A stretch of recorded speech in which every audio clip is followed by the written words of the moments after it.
ठठो district reporter Mohammad Shafiq जोगियो ठठे शहर जे रहवासी मुश्ताक अहमद कुरैशी साफ़िन अॻियां दाईंदे चयो आहे त मुंहिंजो मोटरसाइकिल जो शोरूम आहे। मूं कुझु साल अॻु ज़ाहिरी तौर ते दुआ ऑटोस तोड़े स्टील ऐं लोह जो कारोबार कंदड़ अंदरूनी ऐं मुख़फ़ी तौर ते हो।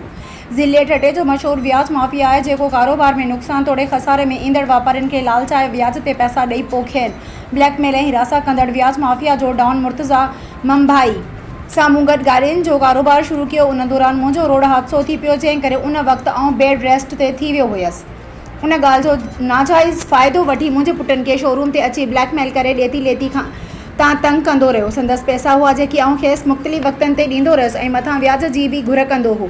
हिन चयो त अहिड़े व्याजी क़िस्म जे ठग माण्हू सां कारोबार करे मूंखे लखे रुपयनि जो नुक़सानु थियो आहे ऐं मुख़्तलिफ़ गाॾियुनि जी रक़मनि सां गॾु गाॾियुनि जा पार्ट्स बि कढी मूंखे सख़्तु परेशान कंदो रहियो। जंहिं मामले बाबति केतिरा ई भेरा फ़ैसिला बि थिया आहिनि, पर हू मुंहिंजा रहियल पैसा ॾियण बदिरां मौतमार धमकियूं ॾींदे मूंखे कूड़नि केसनि में फसाइण जो पिणु धमकियूं ॾेई डेॼारे ऐं हिसाए रहियो आहे। ठठे जे मशहूरु ऐं मोज़िज़ वापारी हाजी मुश्ताक उर्फ़ जोनी कुरैशी साफ़िन अॻियां दाईंदे चयो त हिन वक़्तु आउं सख़्तु परेशान आहियां ऐं मज़कूरा शख़्स ते मुंहिंजा पैसा रहियल आहिनि जेके हू न पियो ॾिए ऐं मूं ते कूड़ा डिफ़ॉल्टर जा इल्ज़ाम हणी मुंहिंजा पैसा हड़प करणु चाहे थो। हिन SSP ठठो ज़िले ठठे जे चूंडियल एवज़न इंसानी हक़नि जी तंज़ीमुनि समेत वस वारनि खां घुर थो करियां त मूंखे मौतमार धमकियूं ॾेई मुंहिंजो क़ीमती शयूं ऐं रक़म फबाईंदड़ ठठे जे मशहूरु व्याजखोर वापारी ऐं फ्राडी मुर्ज़ा बमभाई ख़िलाफ़ क़ानूनी कार्रवाई करे मूंखे मुंहिंजा रहियल पैसा तोड़े वहिंवार वापसि ॾियारे मूंसां इंसाफ़ कयो वञे।